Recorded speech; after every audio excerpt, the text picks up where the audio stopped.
Police मुख्यालय रांची में Shri Anurag Gupta police महानिदेशक झारखंड की अध्यक्षता में सहारा इंडिया के मुद्दे पर रिव्यू बैठक किया गया, जिसमें विश्व भारती जन सेवा संस्थान के राष्ट्रीय सचिव नागेंद्र कुमार कुशवाहा, संयुक्त सचिव अशोक कुमार राम, संयुक्त सचिव श्री परवीन श्रीवास्तव और कार्यालय प्रभारी दीपेश कुमार शामिल हुए। इस बैठक में बताया गया कि अभी तक झारखंड में सहारा इंडिया के 3 सोसाइटियों का डेटा सहारा इंडिया के द्वारा दिया गया है, जिसमें 30,000 करोड़ की परिपक्वता राशि का बकाया दिखाया गया है। अभी 3 कंपनी का डेटा आना बाकी है। बैठक में बताया गया कि इस केस के अभियुक्त नीरज कुमार पाल और संजीव कुमार अग्रिम जमानत के लिए कोर्ट में आवेदन दे चुके हैं, लेकिन इस केस की मॉनिटरिंग खुद माननीय मुख्यमंत्री श्री हेमंत सोरेन जी कर रहे हैं, इसलिए किसी को बख्शा नहीं जाएगा। झारखंड के लोगों का संपूर्ण भुगतान देना होगा, नहीं तो सभी अभियुक्त को जेल जाना होगा। इस केस में चर्चित अधिकारी IPS ADG सुमन गुप्ता को प्रभारी बनाया जाएगा। नमस्कार साथियों, मैं नागेंद्र कुमार कुशवाहा, हमारे बगल में बैठे हुए हमारे अशोक जी संयुक्त सचिव। साथियों, जैसा कि आप सबको पता है कि झारखंड के चुनाव के पहले माननीय मुख्यमंत्री हेमंत सोरेन जी ने विश्व भारती जन सेवा संस्थान के साथ में सहारा के मुद्दे पर बैठक किया और इस मुद्दे को अपने मैनिफेस्टो में डाला और सरकार बनी। और उसके बाद जो कार्रवाई चल रही है वो बहुत अच्छे तरीके से कार्रवाई चल रही है। इससे हम लोग की काफ़ी सेटिस्फाइड हैं और इनसे इस सरकार से काफ़ी उम्मीद बढ़ चुकी है। माननीय हेमंत सोरेन जी ने वादा किया था कि झारखंड में जब वो दोबारा मुख्यमंत्री बनेंगे तो जो लोग सहारा से पीड़ित हैं उनके लिए, जो उनके परिजन जो जिनके परिवार नहीं रहे इस दुनिया में, उनके लिए एक मुआवजा दिया जाएगा। साथ ही साथ सहारा पीड़ितों के लिए विश्व भारती जन सेवा संस्थान ने जो माननीय सुप्रीम कोर्ट में जो रीट पिटीशन दाखिल किया है उसमें राज्य सरकार पार्टी बनेगा और जो लोग झारखंड में सहारा के अधिकारी लोगों को मोटिवेट करके लोगों का पैसा लिए और आज वो झारखंड छोड़ करके राज्य से बाहर विदेश तक में लोग बैठे हुए हैं, उन पे कार्रवाई करके झारखंड में उनको लाने का काम किया जाएगा। सारे मुद्दे उनको याद हैं। समीक्षा बैठक भी हम लोगों के साथ उनका हुआ था और उस पर बहुत तेज़ी के साथ में काम चल रहा है।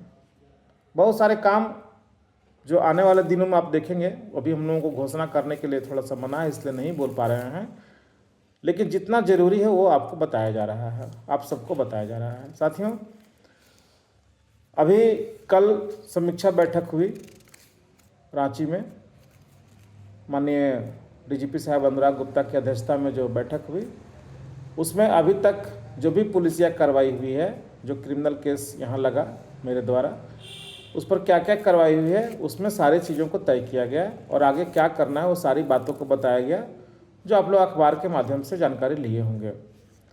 मित्रों, आप सबको पता होगा कि जो सहारा के लुटेरे जो थे, जो झारखंड के लोगों का पैसा हड़प करके इस राज्य से अन्य दूसरे राज्य में बैठे हुए हैं, इन सबों को हमारे केस में अभियुक्त बनाया गया था।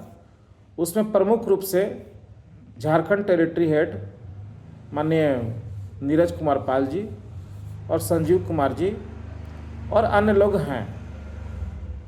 हम लोगों की बहुत अपेक्षा थी कि जिस प्रकार आम जनता का गाढ़ी कमाई को मोटिवेट करवाने को सहारा के एजेंटों और जमाकर्ताओं को नीरज पाल जी और संजीव कुमार जी ने जिस तरह से मोटिवेशन करके लोगों का भुगतान पैसा जमा करवाया था, तो उनके भुगतान के लिए भी ये दोनों अधिकारी खड़े रहेंगे, क्योंकि ग्राउंड लेवल पे इन लोगों ने काम किया था। लेकिन ये उम्मीद हम लोगों का टूट गया कि इस केस में सहयोग करने की बजाय, जबकि उनसे सहयोग मांगा गया था। ये सबको पता है कि नीरज कुमार पाल पैसा नहीं रखे हुए हैं, ना संजीव कुमार पैसा रखे हुए हैं। पैसा रखे हुए अगर कोई है तो सहारा के जो सबसे टॉप जो हैं अधिकारी सहारा के, OP श्रीवास्तव जी हैं, सपना राय हैं या बाकी लोग जो हैं, ये इन लोगों के द्वारा जालसाजी किया गया और ये लोग नीचे में जो थे इनके सहयोगी थे। हम लोग उम्मीद कर रहे थे कि ये 3 अधिकारी शैलेंद्र शुक्ला जी, नीरज पाल जी और संजीव कुमार जी हम लोगों का इस केस में सहयोग करेंगे, चाहे तो वो डाटा देने में हो या अन्य चीज़ों की जानकारी देने में हो। लेकिन ऐसा हुआ नहीं। जिस प्रकार हम लोग सोच रहे थे वो उसका उल्टा हुआ कि नीरज पाल और संजीव कुमार रांची के जोनल मैनेजर, ये लोग पीठ दिखा करके भाग गए इस केस से बचने के लिए और जा करके अग्रिम जमानत कोर्ट में लगा दी है, जबकि इसकी ज़रूरत थी नहीं। इनको सहयोगी बनना चाहिए था इस केस में, लेकिन ये अग्रिम जमानत लेकर के इस केस से भागना चाह रहे हैं। तो वो लोग अग्रिम जमानत कोर्ट में लगा चुके हैं। कल संजीव कुमार जी का केस का सुनवाई था, हम लोग भी रांची कोर्ट में गए थे, लेकिन वकीलों की हड़ताल की वजह से कल सुनवाई नहीं हुई। पुनः 27 तारीख का डेट पड़ा हुआ है और वहाँ जाने के बाद पता चला कि नीरज कुमार पाल जी ने भी अपना अग्रिम जमानत लगा दिया है।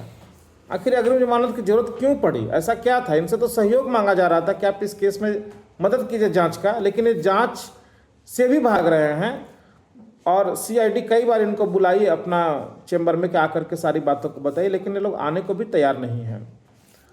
खैर, अब इनकी बातें ये जाने, प्रशासन से हम लोग अपना गुहार लगा रहे हैं कि इस मुद्दे पर बहुत जल्द से जल्द काम किया जाए। तो जो काम अभी तक हुआ वो इन लोगों ने कहा था कि 15 दिन में डाटा जो सहारा का है 3 कंपनी और 3 सोसाइटी का हम लोग दे देंगे। इन लोग डाटा में भी हेर फेर करना चाह रहे थे, लेकिन बहुत दबाव के बाद ये लोग 3 सोसाइटी का डाटा दिए, हमारा इंडिया, सहारा क्रेडिट और सहारियन का। आश्चर्य होगा कि विश्व भारती जन सेवा संस्थान जो कह रहा था कि झारखंड में लगभग 40,000 करोड़ रुपए से ज़्यादा का बकाया है, वो जो आशंका थी वो सही साबित होता हुआ दिख रहा है, क्योंकि 3 सोसाइटी में ही मात्र 31,000 करोड़ रुपए का बकाया इन लोगों ने दिया सामरी बना करके, और 3 कंपनी का अभी डाटा आना बाकी है। क्यूसॉप की 2 कंपनी और एक सहारा कॉमर्शियल कॉरपोरेशन लिमिटेड, ये तीनों का आ जाएगा तो मुझे पूरा विश्वास है कि 40,000 करोड़ का आंकड़ा आ जाएगा। तो ये डाटा का काम हो गया। और अभी और भी चीज़ें इन लोगों के बारे में बहुत सारा चीज़ पता चल रहा है कि ये लोग ज़मीन जो 71 प्रॉपर्टी का लिस्ट सेबी में दिए थे, जिसका वैल्यू दिखाया गया था 2012-13 में, उससे बहुत नीचे जाकर के बहुत सारे जगहों में ज़मीन को बेच दिए। बहुत सारे दस्तावेज विश्व भारती जन सेवा संस्थान के हाथ लगा है और हम लोगों ने उसकी भी जांच करने के लिए माननीय झारखंड सरकार और अन्य प्रदेशों के भी सरकारों को लिखा है, उस पर भी हम लोग काम करने के लिए जा रहे हैं। तो मित्रों, बहुत अच्छे तरीके से काम चल रहा है और जो हम लोगों का सुप्रीम कोर्ट में जो केस लगा हुआ है रिट याचिका, अभी थोड़ा सा उसको इंतजार करना पड़ेगा, चूँकि उस केस में। रांची से दिलीप कुमार मिश्रा की रिपोर्ट।